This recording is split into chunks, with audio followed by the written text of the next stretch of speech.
Tens of thousands of dreamers live right here in Georgia. And instead of waiting for Congress to come up with a solution to save Daca, some have begun to take action themselves. Our Tracy Hutchins brings us their story. Undocumented folks are human. They're in our society, and they're your neighbors, they're your friends, they're your coworkers. More than 24,000 immigrants. That's how many are part of the Daca program here in Georgia.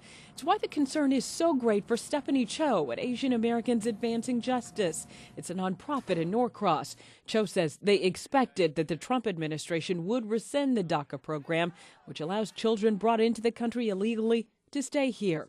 So overnight, they created a deportation defense fund to help as many undocumented immigrants in the state as they can. We are looking for things that are more long-term solution, but we do feel like there is this really important gap that needs to be filled right now, particularly in Georgia. No fear!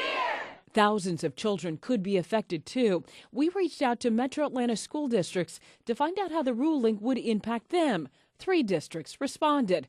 Hall and Fulton County said, in part, they would wait for guidance from the state and federal authorities. And in a statement, Gwinnett County Public Schools said, "We strongly urge Congress to act on the matter to provide structure and stability for students affected by the phased-in termination of the Deferred Action for Childhood Arrivals program." It's very scary. We don't know what the federal government is going to do with everyone's information. Jessica Colotl was brought to the U.S. as a child by her parents, who were undocumented immigrants. In 2010, she was nearly deported after she got a traffic ticket. She later became the high-profile face of illegal immigration. Even though we're not born in this country, we are American by choice and at heart. So we will continue to fight. And that was Tracy Hutchins reporting. And welcome back to Public Affairs on Peach. I'm Giovanna Derpick. We continue our look at the proposal to end Daca. My guests now are Stephanie Cho, who you just saw in that piece, and David Araya, Executive Director of the Hispanic Organization Promoting Education. David, let's start with you. Wonderful. How many dreamers does your organization work with, and what's their reaction?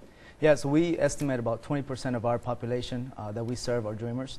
And since the announcement that was made, we have had an array of reactions from our students, text messages, emails, phone calls, students that feel great anxiety and fear because of this situation, because of the decision that was made, due to the uncertainty that they have moving forward in their futures. Stephanie, your organization criticized this as lacking compassion and humanity. I spoke with somebody on the street yesterday who said this has nothing to do with humanity. Some say that this has to do with hard choices. I would definitely disagree with that statement. We are dealing with a vulnerable population of folks who at one day had status and now don't have status. And it's a really cruel punishment for these folks. And so particularly in the Asian American community, it's not talked about as much, right? But there are several hundreds of thousands of people that are on DACA. And we are looking at huge numbers now in Georgia. And a lot of folks don't want to talk about it. And they're going to their church. They're going to talk to their priests about what's happening. And they're very confused, and nothing is in language either. So we're also stressing to have more access to education, know your rights for people in this situation. David, in a perfect world, we would take everybody in who wants to come to the U.S. and give them a job, but that's not reality. What do you tell people who say we can't take in as many people? And unfortunately, this was only supposed to happen for a fixed amount of time.